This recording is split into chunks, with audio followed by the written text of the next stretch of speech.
Hello guys, आज म तपाईहरुलाई जब लस इन्स्योरेन्सको बारेमा सानो भिडियो बनाएर देखाउँदैछु। फर्स्ट अफ अल तपाईले ILOE एप्स मोबाइलबाट डाउनलोड गर्नुपर्छ, जुन चाहिँ एन्ड्रोइड र आइएसओ दुवैमा उपलब्ध छ। मैले ILOE एप्स अलरेडी मेरो मोबाइलमा डाउनलोड गरिसकेको छु।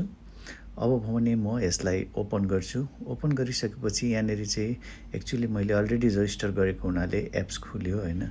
जब तपाईले ILOE एप्स खोल्नुहुन्छ त्यसपछि इन्डिभिजुअल तल सेक्टर लेखेको छ। सेक्टरमा तपाईले नन रेसिडेन्ट्स मोरे सिलेक्ट गर्ने। त्यसपछि तपाईको इमिरेट्स आईडी यहाँ टाइप गर्नुपर्छ।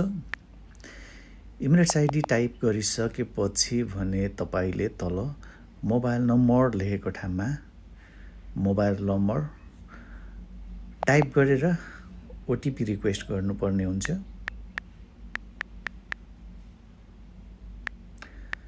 तपाईहरुलाई थाहा छँदैछ होला, अब यसको अवधि भनेको चाहिँ यही जुनको अन्तिमसम्म छ। अनि न्युजहरुमा आए अनुसारले जब तपाईले यो इन्स्योरेन्स चाहिँ रजिस्टर गर्नु भएन भने तपाईलाई फाइन लाग्ने पनि कुरा छ।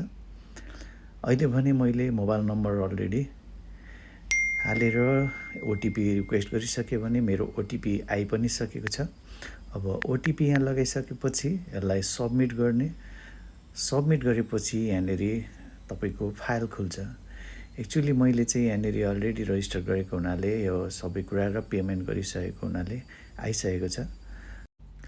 तपाईले सबै डिटेल्स लगाइसकेपछि माथि I confirm my personal details are correct गर्नुपर्छ। त्यसपछि यो पेमेन्टको फाइल खुल्छ। त्यहाँनेरि तपाईलाई टर्म एन्ड कन्डिसन पनि देखाउँछ के हो कस्तो हो र कति पैसा तिर्नुपर्छ भन्ने कुरा यहाँ जानकारी गराएको छ। यो तपाईले पढिसकेपछि यहाँनेरि प्लिज रिड एन्ड एक्सेप्टमा गएर आफ्नो इमेल एड्रेस लगाउनुस्, जुन इमेल एड्रेसमा चाहिँ तपाईलाई तपाईको सर्टिफिकेट इन्स्योरेन्सको कपी चाहिँ अथवा सर्टिफिकेट भनौं पठाउने छ। त्यसपछि ओके दबाउनुस्। त्यहाँबाट पेमेन्टमा जानुस्। पेमेन्ट गएपछि तपाईको यो फाइल खुल्नेछ।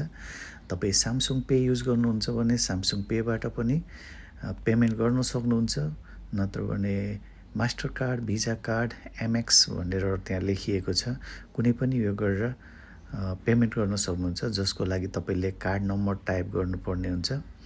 तपाईको डेबिट क्रेडिट कार्डको कार्ड नम्बर यहाँनेरि लगाउनुहोस्।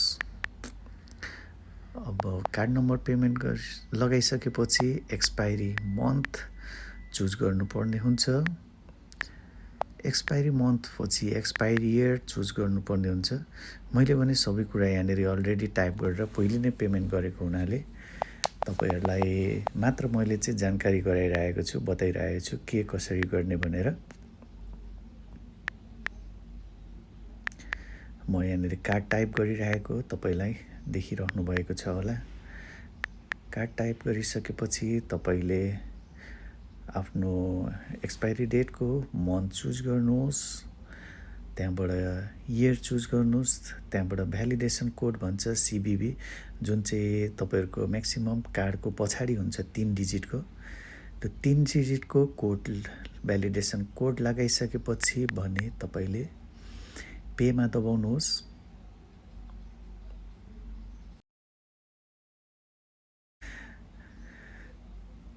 त्यसपछि तपाईको पेमेन्टको यो खुल्छ। त्यहाँबाट तपाईले आफ्नो बैंकको ओटिपी यहाँनेरि आउँछ। बैंकको ओटिपी मेरो आइसकेको छ भने मैले यहाँ ओटिपी लगाएर सबमिटमा अब दबाएपछि पेमेन्टको लागि प्रोसेस हुन्छ।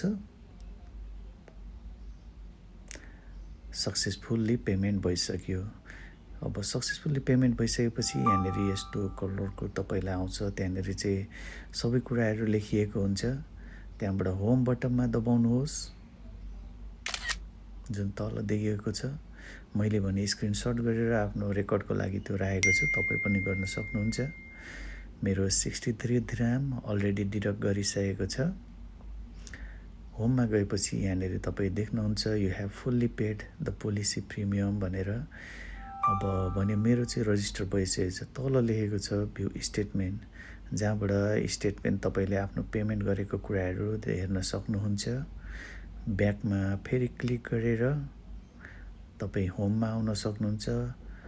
द पोलिसी डिटेल्समा गएर तपाईँले पोलिसीहरू सबै चेक गर्न सक्नुहुन्छ। आफ्नो डिटेल्सहरू मैले भने 1 इयरको लागि मात्रै पेमेन्ट गरेको छु।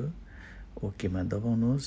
सेन्ड पोलिसी टु इमेल भन्नुहोस्। तपाईँले त्यसमा क्लिक गरेपछि तपाईँको इमेलमा तपाईँको सर्टिफिकेट र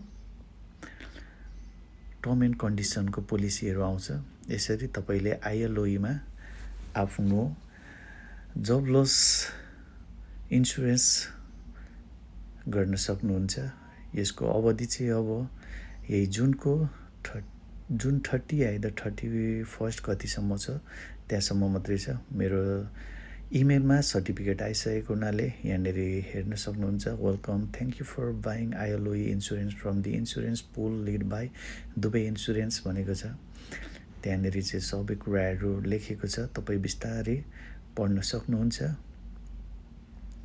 धेरै नै इजी नै छ र यो म्यान्डेटोरी पनि हो भन्नेको छ। त्यही भएर मैले चाहिँ आफ्नो लागि गरिसकेको छु। यदि तपाईँले गर्नुभएको छैन भने अहिले नै गरिहाल्नुहोला। तपाईँले आइएलओई एप्स फेरि पनि भन्दैछु, एन्ड्रोइड र आइएसओ दुइटैमा उपलब्ध छ। त्यहाँबाट चुज गरेर आफ्नो इन्सुरेन्स गर्नुहोला र कुनै फाइनहरू पर्नुबाट बस्नुहोला। यसरी सबै डिटेल्स लेखिएको सर्टिफिकेट मैले अलरेडी प्राप्त गरिसकेको छु।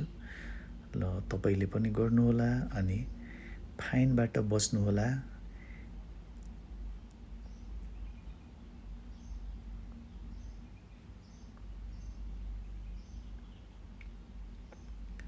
यसरी मैले त इन्सुरेन्स गरेँ। तपाईँहरू छुट्नु भएको छ भने इन्सुरेन्स गरिहाल्नुहोला र फाइनबाट बस्नुहोला। Thank you for watching.